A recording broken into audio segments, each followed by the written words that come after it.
afro ya mu ena Ghana alupre helicopter na de Minister of Defense and Minister of Environment everyone equated from Emma emu enipa ano mu alupo no mu nyina won kwa na asem ofi no ye ka homsem bebre ewo media yi ama yura mahama babonten ebe church Ghana fo nyina se asem na ase no omobeko no mo akwa report e de aba betre yen se de be ya Ghana fo nyina ebe ti ase de nam so pa nam so ma helicopter wo etri ya ekokum enipa mako enwotwe ana ministers no eka ho apart from and this from yensa any helicopter no ni crew mentre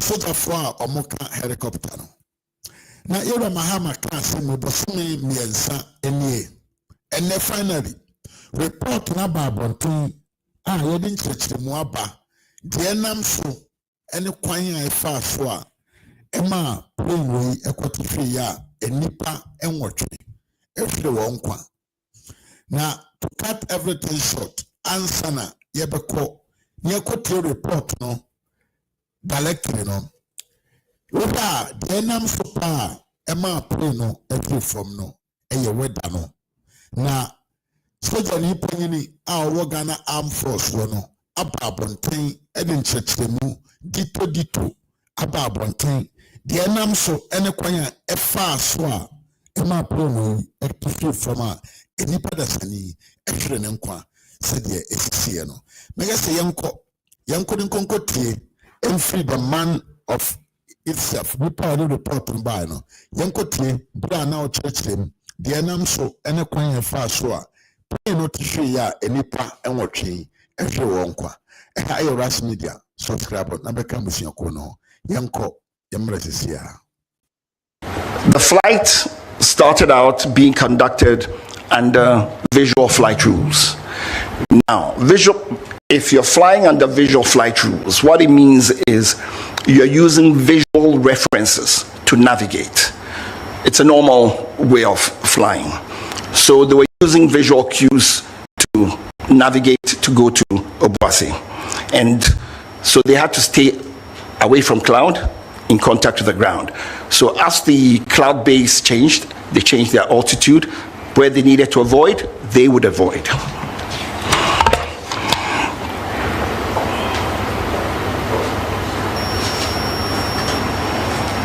I'd like you to take a look at these two pictures.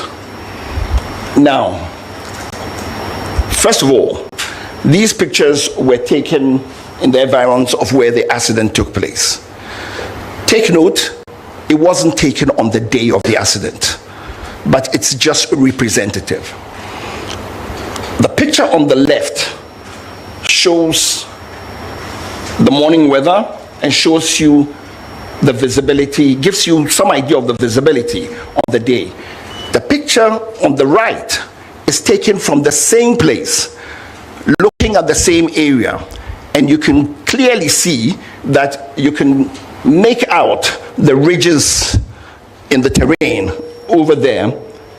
And it's noteworthy that on the day of the flight, this visibility you are seeing that I'm telling you, you can't even see that as you can see. On the day, the visibility was much worse. From eyewitness accounts, the visibility was down to close to 200 meters at some point. This also shows a picture of actual weather from a passenger who was on board the aircraft, just to give you an idea. Weather in the southern Ghana was poor on the day, which delayed departure for about an hour. In Accra, conditions were misty, with visibility of about 5 to 7 kilometers and very low clouds starting at only 700 to 1100 feet above the ground. While the situation improved slightly later in the morning, the early hours were dominated by haze and overcast skies. In Kumasi, the weather was worse, with drizzle reducing visibility to around 4 kilometers and heavy low clouds sitting just 600 to 900 feet above the ground. Only Accra and Kumasi Aerodrome were available. Only Accra and Kumasi Aerodrome weather were available.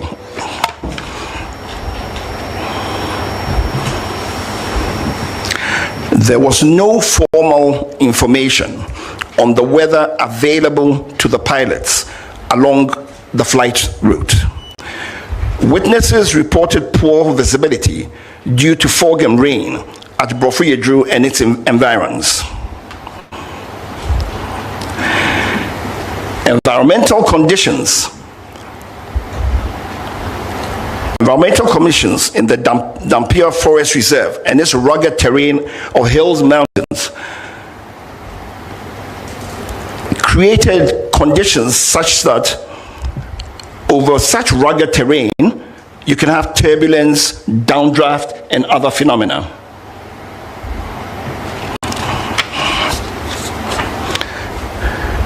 Now, to look at this is what we're talking about. This is a known aviation phenomenon when you have such rugged territory. And what ends up happening is turbulent wind currents occur usually around ridgelines, mountains, and hills, and can generate sink rates in excess of 1,000 feet a minute in moderate wind conditions. These sink conditions can often exist well above the barrier that induces the eddies.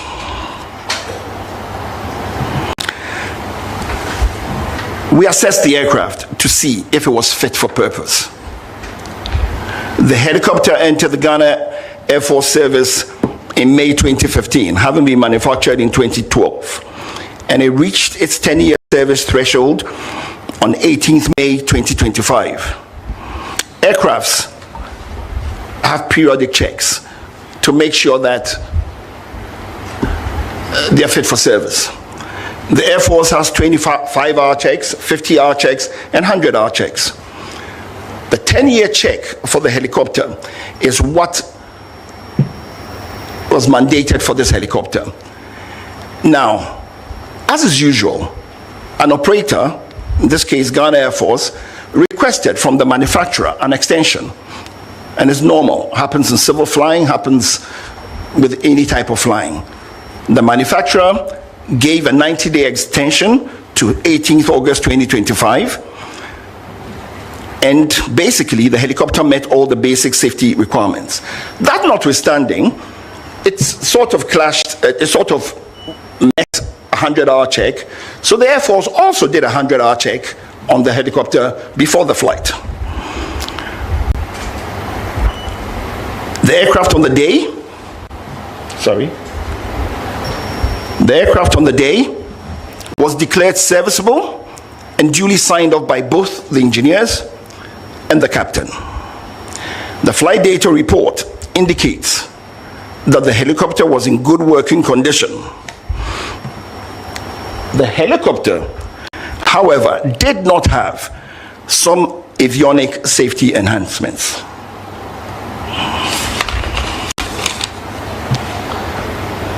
As I said before, the aircraft was serviceable and airworthy. The additional safety equipment that the helicopter did not have were things like the helicopter terrain awareness system or the enhanced ground proximity warning system, as you may choose, advanced navigation with terrain mapping, an automatic flight control system. And I would say that these safety equipment would have enhanced situational awareness. For instance, it didn't have an autopilot. That's advanced, the automatic flight control system, so that the crew had to manually fly the plane. So it sort of increases workload. Typically, you want to have a plane that has an autopilot. All the civil planes use autopilots, and the workload on the pilots is very low. It gives you the chance to do things and to think easily, and so on and so forth. Despite all this, the aircraft was in a good condition to fly and met all safety requirements. The investigation has recommended strongly for aircraft with these additional safety enhancements to be acquired immediately for the Air Force.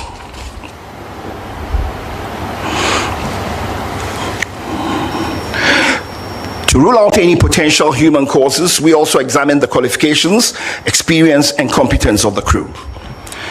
The captain has a postgraduate certificate in safety and accident investigation from Cranfield University, UK in 2024. The captain was a qualified FAA, that's the Federal Aviation Administration, commercial and instrument rated pilot from Bristow Academy, Florida, USA in April 2015, 10 years ago. Within the Ghana Air Force, he was recategorized in March 2025 as a Cat C pilot.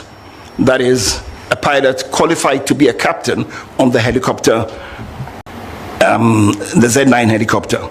And he had a green instrument rating.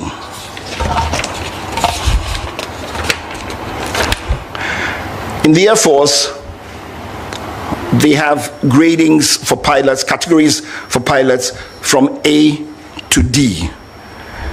D being, depends on what you call high and low, D being for the initial, sort of, and then you go all the way to A. It's interesting to note that for quite a while, and as at now in the Air Force, the highest category is Cat C. So the pilot was totally competent to be flying this plane.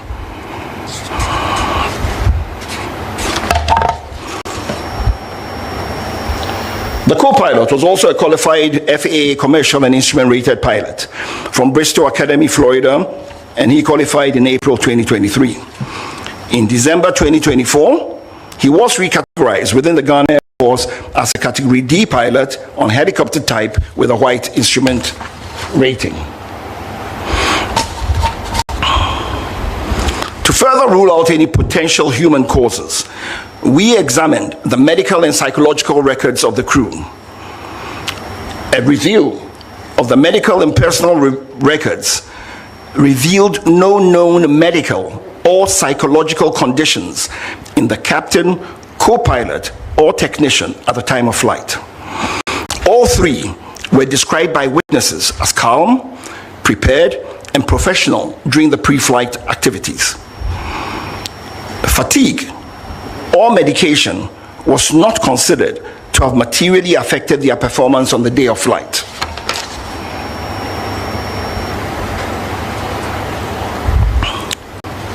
Now to the sequence of events.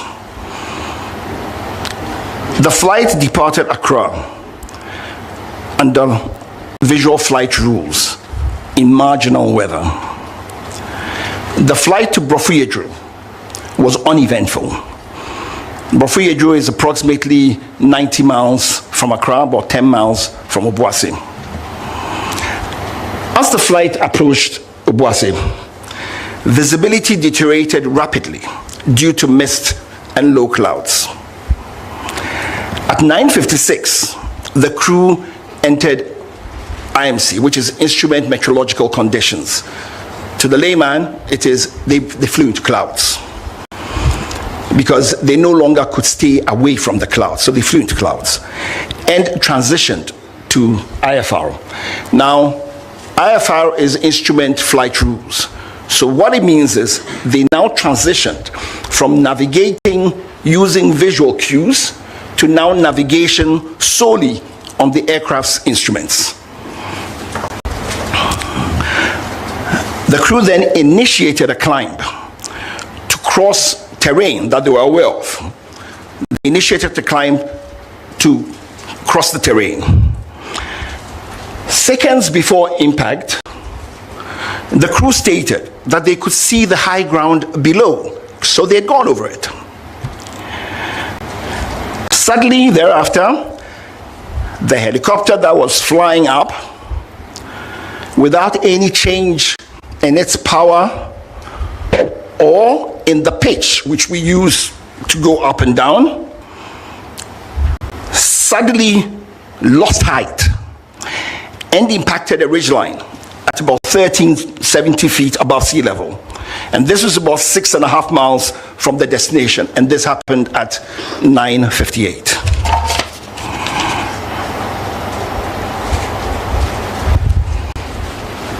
Said all that. Good. Now, the dotted blue line is what the planned track had been. The purple line is what the aircraft actually flew, and that took place because it was avoiding clouds and so on and ended up where it was.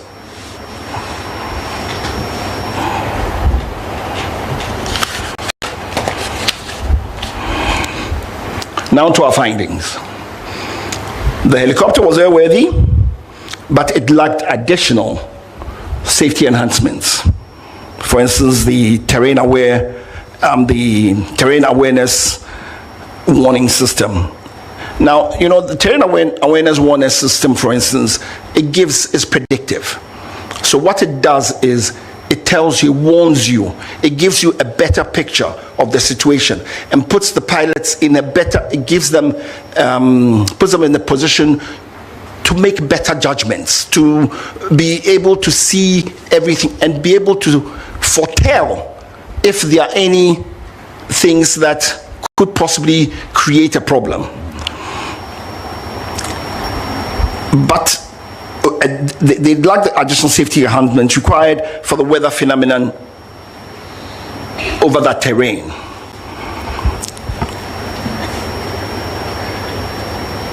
There was adverse weather, there was limited visibility, there was rising rugged terrain, with this terrain induced complicating factors, and there were no ground-based navigational route aids en route. The investigation would like to say that from everything they gathered, the emergency response was very timely.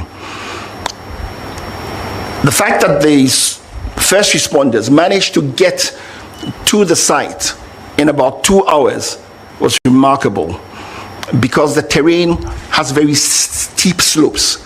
It was raining, it was slippery. So it wasn't the easiest thing to do. When we went to the site, it was also raining and it was very slippery. And we struggled using sticks and everything to try to get up there.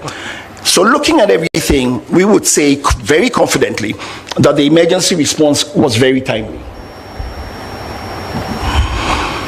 The investigation determined that the accident was caused by the sudden loss of altitude and lift due to downdraft.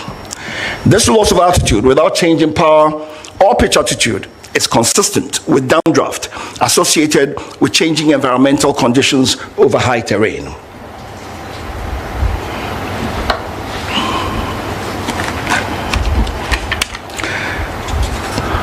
In our findings also, we said there's limited national navigational capability for en route and remote area weather services. We also looked at training and realized that the Air Force doesn't have much simulator training. We looked at flight monitoring and realized that there was no flight data monitoring also taking place. For flight following and tracking of aircrafts, we realized that it was also not there. There's no secondary surveillance radar, no automatic dependent surveillance broadcasts, or any other real-time tracking of aircraft.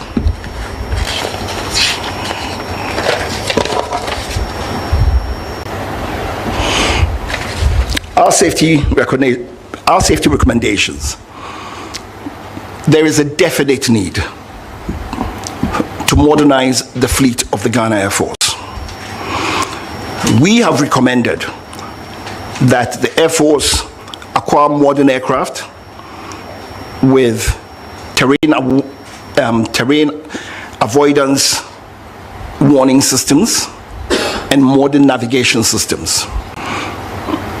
That the aircraft should have cockpit voice recorders and flight data recorders, which are the audiovisual capable types. That the Air Force should invest in simulators for recurrent training.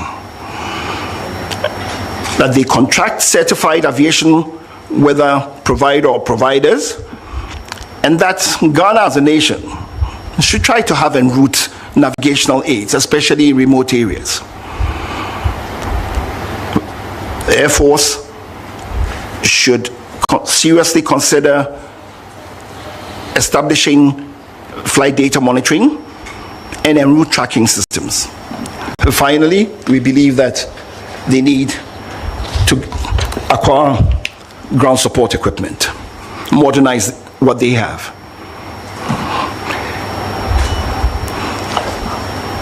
In conclusion, the helicopter accident was an unfortunate and sudden weather-related accident.